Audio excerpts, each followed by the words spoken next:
In this lecture, we shall discuss about the construction, working principle, expression for torque, advantages, disadvantages, extensions, and errors and compensation for the basic instrument named as permanent magnet moving coil instrument. So it is shortly abbreviated as PMMC instrument, permanent magnet moving coil instrument. So here it is shown in the below figure.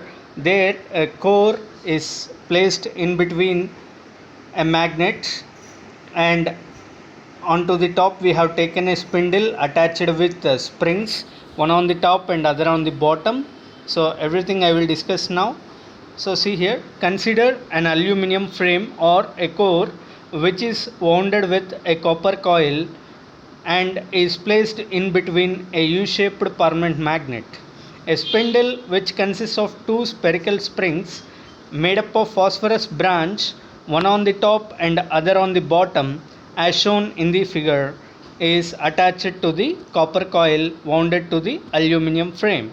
The purpose of the jewel bearings or ball bearings is to provide a reduced friction to the entire system. When the switch is closed, the current flows from terminal 1 to lower spring, then to the copper coil wounded on the aluminum frame, then it passes to the top spring and finally lets out to the other terminal 1 dash. Due to the flow of current in the copper coil wounded on the aluminum frame,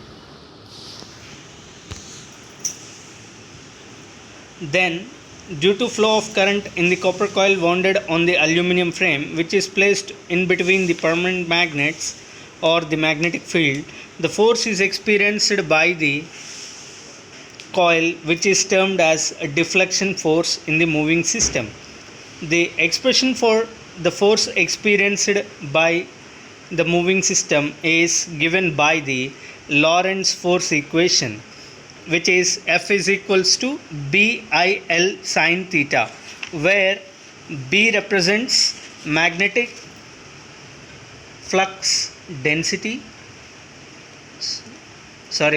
field intensity, L represents length of the copper coil,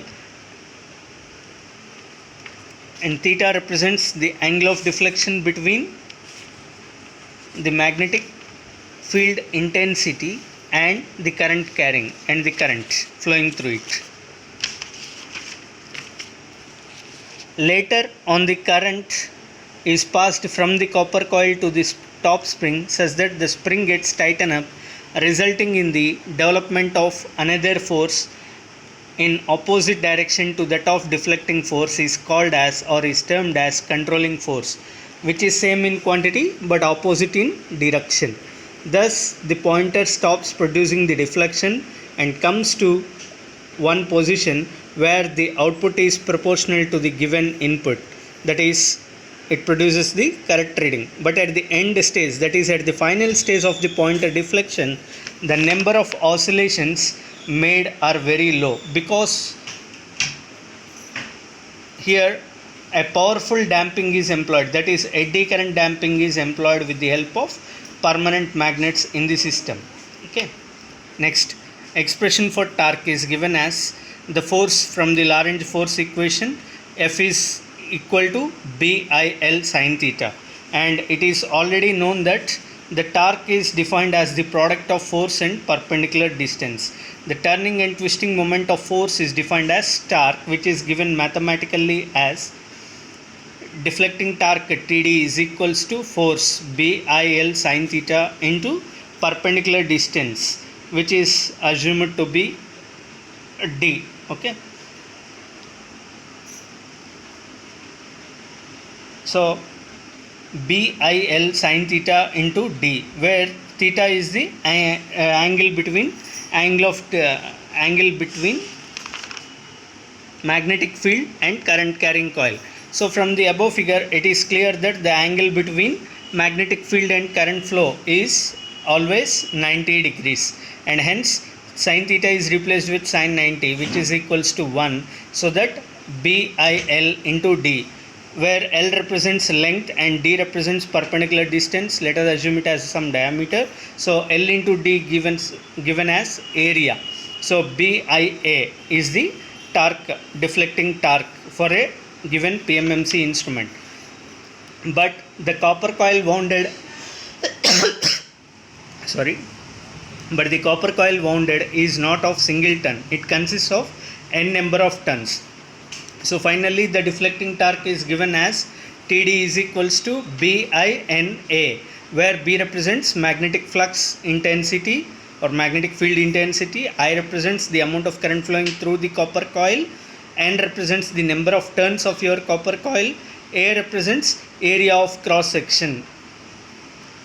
But while development of deflecting torque, there is another torque which results in opposite direction, that is spring controlling torque. Here it is obtained because of employment of spring control mechanism. So from the concept of spring control mechanism, it is clear that controlling torque is directly proportional to angle of deflection, that is theta.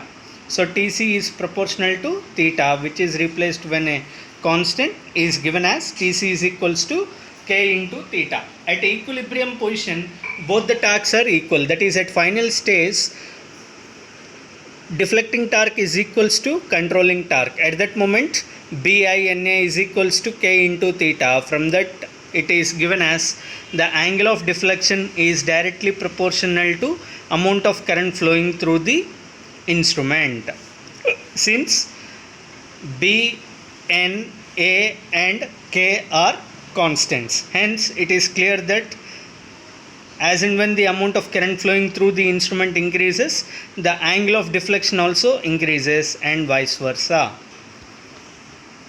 Coming on to the advantages of PMMC instrument, since the angle of deflection is directly proportional to amount of current flowing through the instrument, it follows a linear scale and it possesses high accuracy, and the instrument is highly sensitive because it is employed with eddy current damping.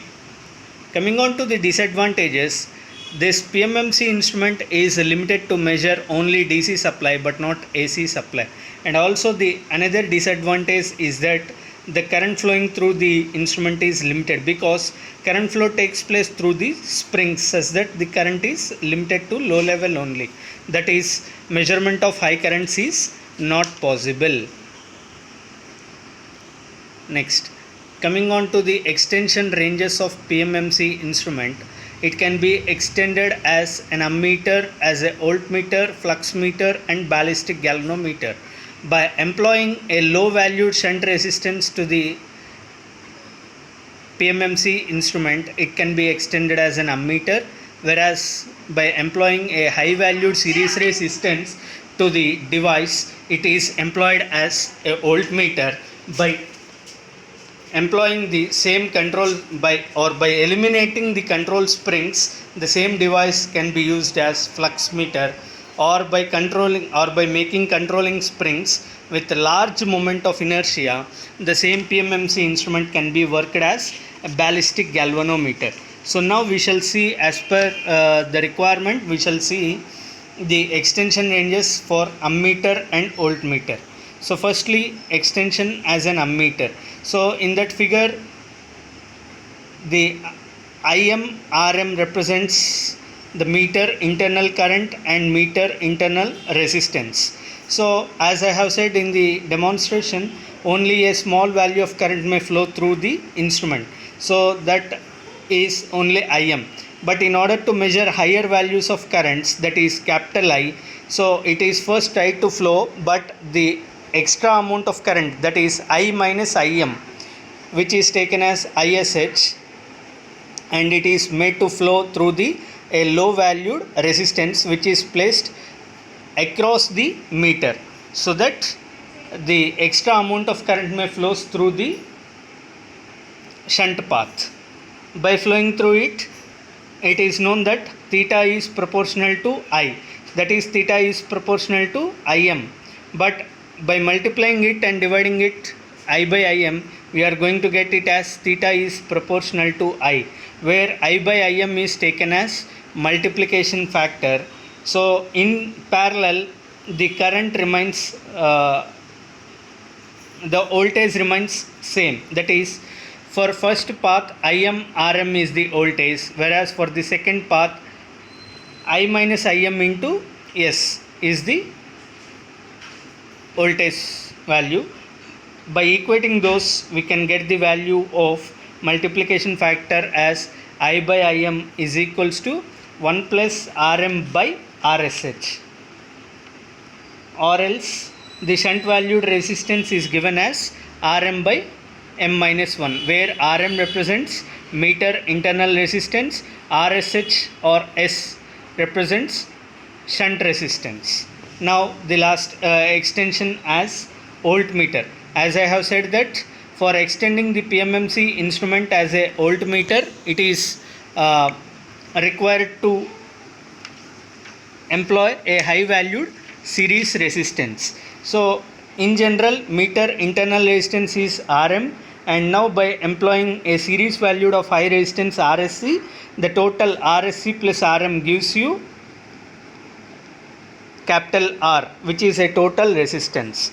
Now in series, the current remains same. So for general meter, it is given as Im equal to Vm by Rm, whereas for total value, it is given as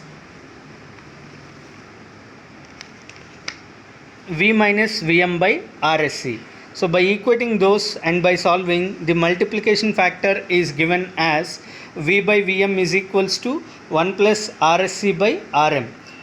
By resolving, high valued series resistance is given as Rsc equal to Rm into M minus 1. Okay. So before going to see errors in a PMMC instrument, I would like to give a small note, that is, ammeter used as voltmeter gets permanently damaged because it possesses a low valued shunt resistance, and hence the entire current may flow through that path and it gets damaged. Whereas voltmeter used as an ammeter do not get damaged but does not give the reading, because voltmeter has a large valued series resistance. By placing it across the supply, the amount of current may not flow through the device, and hence the device may not give the reading, but later it can be used as voltmeter. Okay. If the value of voltage to be measured is high, then the value of series resistance employed also must be high. Whereas the value of current to be measured is high, then the value of shunt resistance employed to be very, very low. Now coming on to the final concept, errors and compensation in PMMC instrument. So there are 5 different types of errors. One is frictional error, temperature error, frequency error, hysteresis error, and stray magnetic field error. Frictional error is defined as the ratio of torque per weight ratio. Since the magnetic field is very high, the torque established by a PMMC instrument is also high. Hence the frictional error may be high. But the weight of an instrument is very, very high, since due to employment of permanent magnets the weight is high, and hence frictional error becomes low. So by taking the ratio of torque per weight ratio, the frictional error based on the numerator it is high and based on the denominator it is low, and hence the frictional error in the case of PMMC instrument, it is a medium value or a moderate value. The compensation can be done to the meter to reduce this frictional error by employing sharp edged spindle along with ball bearings or jewel bearings and grease. Coming on to the second error, that is temperature error. This error can be reduced by employing a swamping resistance in the basic instrument. Swamping resistor is a resistor which is made up of the combination of manganese and copper in the ratio of 30:1 or 20:1, resulting in the reduction of temperature error due to copper, and also brittleness is also avoided. The next error is frequency error. Since there is no possibility to measure AC supply with the help of PMMC instrument, this is the one and only one error which is absent in the case of PMMC instrument, and once there is no error, then there is no need to do any compensation. The fourth one is hysteresis error. This error is also present in a very low quantity due to usage of aluminum frame. In order to reduce this error, there is only one chance. This error can be minimized but not be made zero. This can be minimized by employing a thin aluminum frame instead of a thick aluminum frame. And lastly, stray magnetic field error. Magnetic field present inside of the PMMC instrument is termed as magnetic field or pet magnetic field. Error due to external magnetic field is called as stray magnetic field error, which is very low in the case of PMMC instrument, since pet magnetic field is very strong in the case of PMMC instrument due to usage of permanent magnets. Thank you one and all.